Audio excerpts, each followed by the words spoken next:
আসসালামু আলাইকুম ওয়া রাহমাতুল্লাহি ওয়া বারাকাতুহু। যে যেখান থেকে এই ভিডিওটি দেখতেছেন সবাইকে জানাই মনের অন্তঃস্থল থেকে ভালোবাসা ও অভিনন্দন। দর্শক বন্ধুরা, আজকে আসলে টোটালি অন্য ধরনের একটা টপিক নিয়ে আসলাম। সেটি হচ্ছে অন্তর্বর্তীকালে সরকার, উপদেষ্টা কিংবা সমন্বয় কিংবা এভাবে বললে আমার মনে হয় ভুল হবে না, সেটি হচ্ছে রাজাকারের বাহিনীরা কিংবা রাজাকারের প্রেতাত্মারা বর্তমান বাংলাদেশ থেকে পালাচ্ছে কেন? একে একে পালাচ্ছে কেন? সবাই তো লাইন ধরে ফেলছে। কি লাইন ধরে ফেলছে যে বাংলাদেশ থেকে আমাদের পালাতে হবে কেন? ৭২-এর সংবিধান পরিবর্তন করবে না? ২০২৪-এ যে আপনাদের এই আন্দোলন ছিল, যে আন্দোলন ঘিরে আপনারা বলেন যে নতুন দেশ স্বাধীন করছেন, সেই দেশ স্বাধীনের যে আপনার সংবিধান এই অনুযায়ী করবেন না, পরিবর্তন করবেন না? হ্যাঁ, সমন্বয়কারীরা পালাচ্ছেন কেন? কেন পালাচ্ছেন? সার্জিস হাসনাত কেন এখন উচ্চ স্বরে কথা বলতেছে না কেন? আগে তো মাইকের সামনে যেভাবে কথা বলতো মনে হতো যে ভাই আশেপাশে মাইক নাই, অনলি আপনার মাইক আর তার ছাড়া একটা মাউথ তার মুখের সামনে দিয়ে রাখছে, অতএব আমাকে চিৎকার করে কথা বলতে হবে, কারণ আমার গলার সাউন্ডটা তো বাহিরে কিংবা মানুষদের তো শুনতে হবে, তাই না? আপনার সার্জিস আলম, আপনারা বর্তমান ভয় পাচ্ছেন কেন? কারণ আপনারা তো বৈষম্য বিরোধী ছাত্র আন্দোলনকারী, আপনাদেরকে তো বাংলাদেশের কোটি কোটি মানুষ তো ভালোবাসে। তাহলে পালাচ্ছেন কেন? কেন পালাচ্ছেন? কারণ আপনারা তো সরকার গঠন করবেন, আপনারা তো আওয়ামী লীগ বিএনপিকে উপরে ফেলে দিবেন, আপনারা তো ৭১ সালকে যারা বিশ্বাস করে এদের কলিজার ভিতর থেকে আপনারা কলিজাটা টান দিয়ে মনে করেন উপরে ফেলে দিবেন কিংবা ডাস্টবিনে ফেলে দিবেন। তাহলে আপনাদের হাত কেন এখন পকেটে ঢুকে গেল? কিংবা আপনাদের হাত কেন এই যারা নাকি স্বাধীনতা বিশ্বাস করে তাদের কলিজা অবধি পৌঁছাইল না কেন? জানতে চায়, আজ পুরা বাঙালির জাতি জানতে চায়। ১৯৭১ সালকে আপনারা মুছে ফেলতে চান, যে পাক বাহিনীরা আমাদের লাখো লাখো মা বোনদের ইজ্জত কেড়ে নিছে, টকবগে যুবকদের কলিজার ভিতরে পাকিস্তানি হানাদার বাহিনীদের বুলেট এখন পর্যন্ত আছে, সেইটাকে আপনারা মুছে ফেলে ২০২৪-কে আপনারা স্বাধীনতা অর্জন করছেন, এটাকে আপনারা সংবিধান বানাবেন। কোথায় গেল আপনাদের সংবিধান? বানাবেন না সংবিধান? কেন পালাচ্ছেন? পালাচ্ছেন কেন? কি ভয় পেয়ে গেলেন?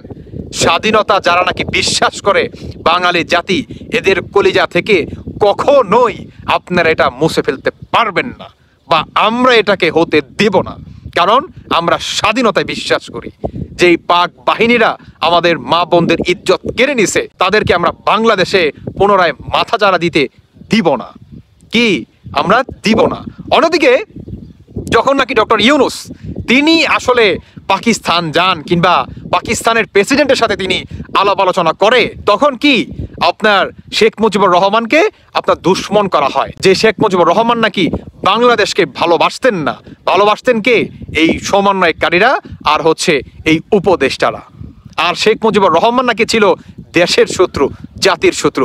উল্টো দিকে পাকিস্তানের সাথে বাংলাদেশের সম্পর্ক বর্তমান ভালো হওয়াতে অনেক রাজাকার বাহিনীরা আপনার মানে খুশির তাদের আত্মহারা, মানে খুশি তাদের সীমা নাই। আমি জানতে চাই, একে একে সবাই তো পালাচ্ছে, তাহলে আপনাদের এই খুশিটা আসলে কতদিন ধরে রাখতে পারবেন? উল্টো দিকে যখন নাকি আমাদের বাংলাদেশের থেকে মনে করেন পাকিস্তানের সাথে সম্পর্ক ভালো করার উদ্দেশ্যে এক একটা ব্যবসা প্রতিষ্ঠানে আপনার সিগনেচার করা হয় কিংবা আদার্স আর অনেক বিষয় করা হয়, তখন কেন পাকিস্তান আমাদের বাংলাদেশকে সরি বলল না? এটা বলেন, সরি কেন বলল না? কারণ ১৯৭১ সালকে যখন নাকি আমরা স্বাধীনতা অর্জন করি, তখন তো পাকিস্তানি হানাদার বাহিনীরা যেভাবে আমাদের মা বোনদের ইজ্জত কেড়ে নিছে, সেই অনুযায়ী পাকিস্তানের তো সরি বলার কথা ছিল, কিন্তু পাকিস্তান তো সরি বলে নাই।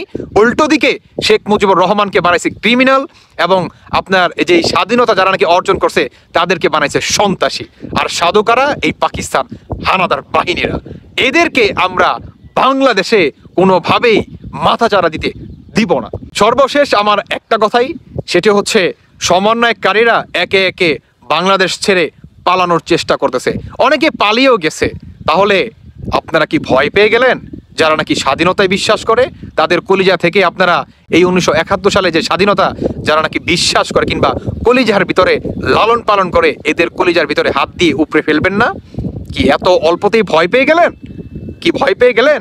বাংলাদেশের কোটি কোটি মানুষ স্বাধীনতায় বিশ্বাসী, যেই কোটি কোটি মানুষদের হাত ধরে আজ আমরা বাংলা ভাষায় কথা বলতে পারি, মাতৃভাষায় কথা বলতে পারি।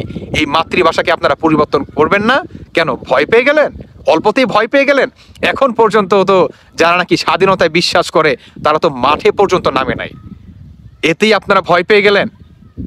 হাহ, সার্জিস হাসনাত কিংবা নাহিদ, আসিফ, উপদেষ্টা আপনার তেলবাজ আসিফ নজরুল, কোথায় গেলেন আপনারা?